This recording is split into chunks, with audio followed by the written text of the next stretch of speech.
e começamos o segundo semestre de 2022 com algumas leituras de peso, literalmente. No vídeo de hoje eu mostro os livros que eu li no mês de julho.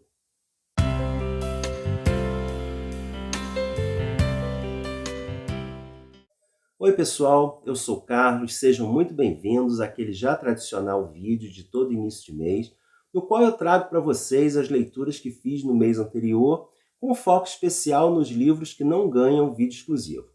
E esses vídeos exclusivos estarão listados na caixa de descrição e também aparecem aqui em cima nos cards. Se você está chegando agora e conhecendo o Livros e E-Books através desse vídeo, espero que eu consiga te passar um pouquinho da proposta do canal e caso você goste, dê uma olhada no conteúdo que eu já publiquei e não deixe de fazer sua inscrição, ativando o sininho das notificações para ficar sabendo em primeira mão quando tiver vídeo novo por aqui. E na caixa de descrição você encontra também os links para as minhas outras redes sociais, para a minha lista de desejados da Amazon e também para a compra dos livros que estiverem disponíveis, também através da Amazon. E quando a compra de qualquer produto no site da Amazon é feita por um desses links, eu recebo uma pequena comissão que é repassada integralmente para uma instituição de assistência social. E você estará ajudando sem pagar nada mais. Periodicamente eu publico aqui a prestação de contas e o repasse para a instituição contemplada. Então eu agradeço imensamente a quem puder efetuar suas compras dessa forma. Mas vamos às leituras do mês. No mês de junho eu li 3 livros e uma peça, além de iniciado 2 obras de peso e que ainda aparecerão por aqui nos próximos meses. E curiosamente, depois de muito tempo, a maioria das minhas leituras foi feita em livros físicos. Quem me acompanha aqui sabe que eu sou adepto do digital, mas esse mês, por uma eventualidade, os títulos escolhidos eu tinha já na minha estante em edições físicas, então a maioria deles aconteceu na edição física, apenas um no Kindle. E eu vou começar por ele, que foi uma leitura conjunta com a Alê Docena, do canal Portão Literário, e desde já uma das melhores leituras do ano. A Boa Terra, de P.O.S. Buck, uma autora americana, vencedora do Nobel de Literatura, e que nos trouxe essa obra lindíssima, que durante muito tempo foi tida como uma espécie de introdução para leitores ocidentais da cultura chinesa. Mas apesar de ter personagens chineses e se passar na China, esse livro traz, na verdade, uma história universal, que poderia acontecer em qualquer país do mundo. É a história de um jovem e pobre agricultor que luta para manter a sua terra e a sua família, atravessando situações de seca, fome, pragas, guerras, enfim, várias desgraças.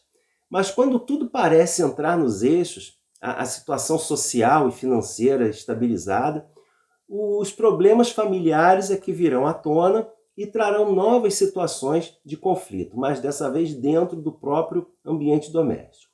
É uma obra apaixonante, muitíssimo bem escrita, deliciosa de ler e daquelas difíceis de largar.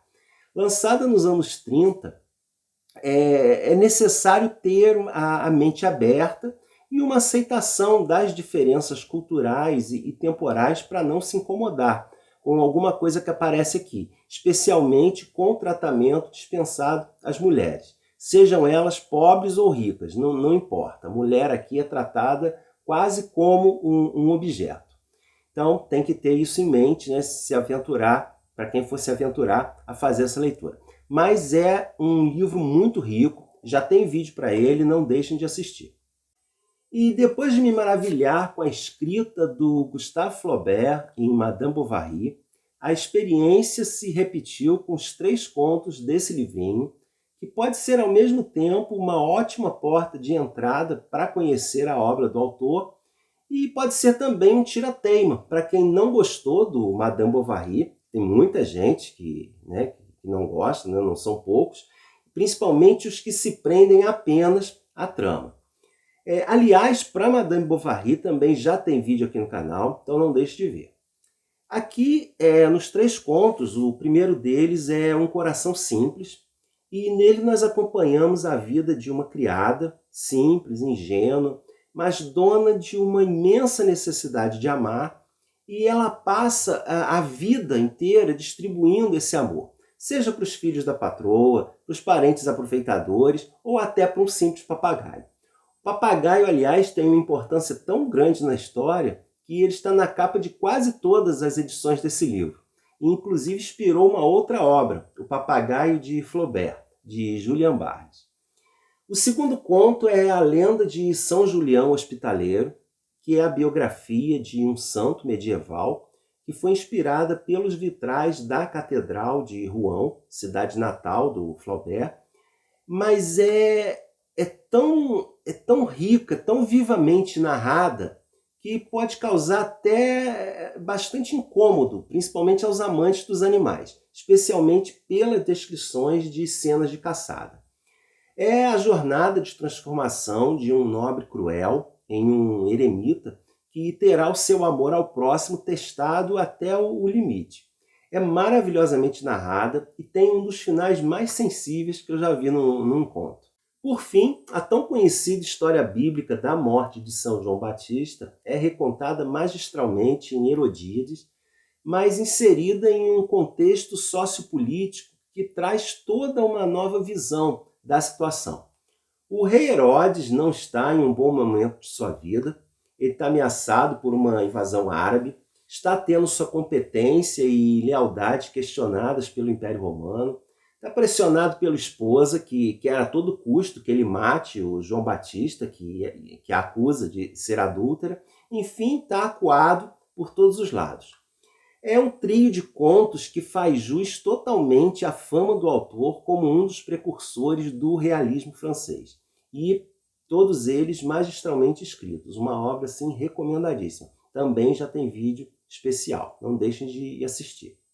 Continuando o meu projeto de leitura das peças de Agatha Christie e das obras que deram origem a elas, a dobradinha da vez foi o romance Os Cinco Porquinhos e a peça Retorno ao Assassinato, aqui desse livro Testemunha de Acusação e Outras Peças.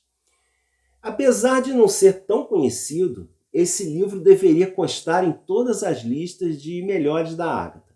Aqui é surpreendente como ela consegue inovar, né, nas suas tramas, mesmo mantendo quase inalterável aquela receita básica de bolo. Né? Na massa básica, ela muda a ordem dos ingredientes, os temperos, o modo de fazer, resultando em um prato ao mesmo tempo aparentemente inovador, mas com aquele sabor tradicional que nos encanta. Dessa vez, o detetive Hercule Poirot aceita uma tarefa quase impossível: provar a inocência de uma suposta assassina, ela própria já falecida, 16 anos após os fatos. E ele vai revirar os arquivos da polícia, conversar com os advogados, promotores, juízes do caso, mas quem pode trazer realmente luz ao que ocorreu são as 5 pessoas que estavam presentes na ocasião do crime, os 5 porquinhos do título. E apesar da construção do livro, e pelo fato de o crime ter ocorrido no passado, em alguns momentos a trama é um pouco mais parada e repetitiva do que em outros livros da Agatha. Mas ela, mais uma vez, vai direcionando o nosso raciocínio em uma direção para, no final, nos enganar deliciosamente. E o interessante aqui é perceber como uma mesma situação é narrada de forma bem diferente, de acordo com o ponto de vista e os interesses pessoais de cada um dos participantes. E na peça, como era habitual nessas adaptações que ela fazia, todo o desenvolvimento da trama é feito de forma bem mais concisa e algumas modificações sempre tinham que ser feitas, né, considerando-se as limitações de tempo e espaço de um palco em relação a um livro. E eu acho isso genial. É uma prova inquestionável da competência e do talento de um autor. Um outro ponto importante é que nessas adaptações a Agatha geralmente modificava o final. Primeiro porque as pessoas já conheciam o livro e também porque ela achava que as peças tinham que ter um final mais impactante. Desculpa. Aqui isso não acontece, a peça é bem fiel ao livro e nós não temos o Poirot. E a investigação é conduzida pela própria filha da suposta assassina, auxiliada por um advogado. Mas de quebra, a Agatha ainda conseguiu inserir aqui uma situaçãozinha de amor, né? Um romancezinho. Uma obra excelente, eu recomendo bastante conhecer as duas versões. E assim chegamos às duas leituras em andamento, ambas iniciadas esse mês, ambas de grandes clássicos, ambas leituras que estavam na minha meta para esse ano e ambas calhamaços enormes que me acompanharão por algum tempo. Então, tenham paciência porque elas irão aparecer aqui no canal com frequência nos próximos meses. A primeira delas é Middlemarch, de George Eliot, que é um dos maiores clássicos da literatura inglesa, que estava indisponível no Brasil há muito tempo. E esse ano, de uma vez só, foram lançadas duas edições dessa obra, ambas lindíssimas, essa da editora Pedra Azul e outra da Pinar, e as duas fruto de projetos de financiamento coletivo. Eu tinha muito interesse em conhecer essa obra da autora, tanto por ser um grande clássico, quanto pela leitura de O Véu Erguido, que tem vídeo aqui no canal.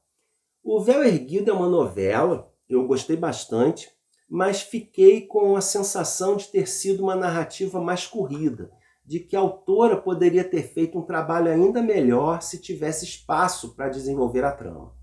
E essa leitura está sendo um projeto do canal Literatura Inglesa Brasil, que eu recomendo bastante. Está sendo conduzido de forma brilhante pela Marcela, que é especialista em literatura britânica, e ela ambienta maravilhosamente a obra, as situações por trás da trama, pontuando detalhes e citações das quais muitas vezes nós não temos conhecimento. E os comentários do pessoal que está fazendo a leitura coletiva também são muito pertinentes e interessantes. Então, se você gosta de literatura inglesa e não conhece o canal dela, não sabe o que está perdendo. O link está na caixa de descrição.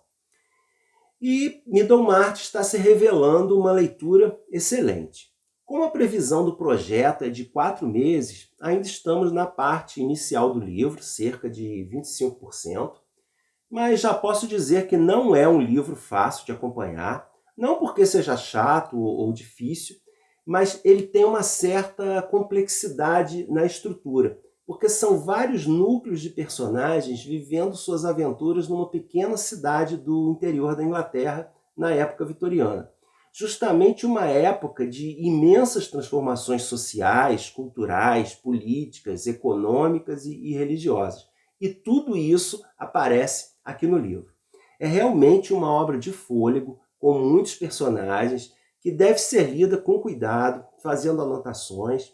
Aliás, a própria autora sugeria que o livro fosse lido bem vagarosamente, tanto que o publicou originalmente em partes bem espaçadas umas das outras.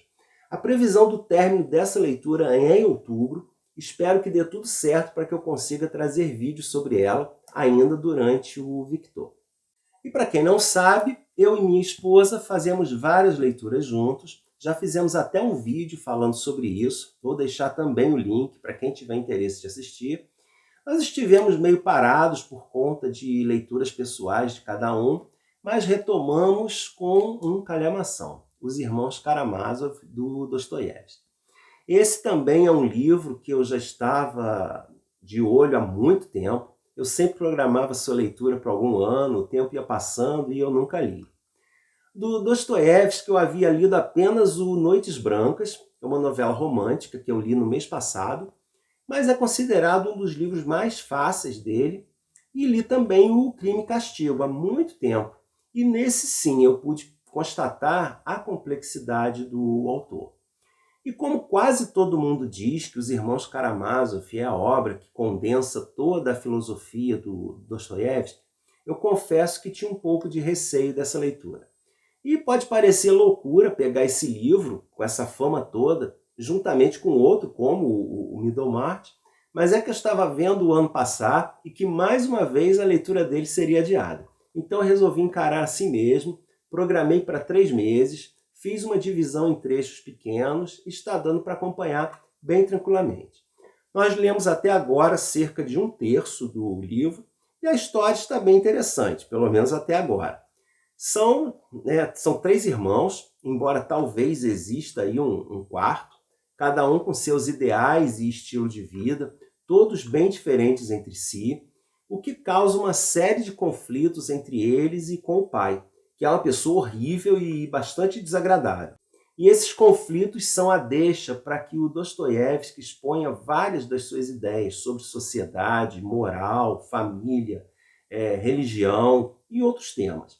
A leitura está sendo bem mais fácil do que eu imaginava, embora tenha que ser feita com atenção, por conta dos complicados nomes russos e do próprio estilo do Dostoiévski, que joga uma situação e depois vai se revelando os detalhes aos poucos. E a título de curiosidade, interessante encontrar aqui uma menção ao conto do São Julião Hospitaleiro, lá do livro do Flaubert, que eu mostrei no início. Então, curioso, né? Uma obra citar outra que eu acabei de fazer a leitura. E foram essas as minhas leituras de julho. Agora vocês irão me contar como foi o mês de leitura de vocês, o que leram de interessante, se já leram ou pretendem ler algum desses livros mencionados. Enfim, vamos conversar um pouquinho aí embaixo nos comentários. Muito obrigado a todos e até o próximo vídeo.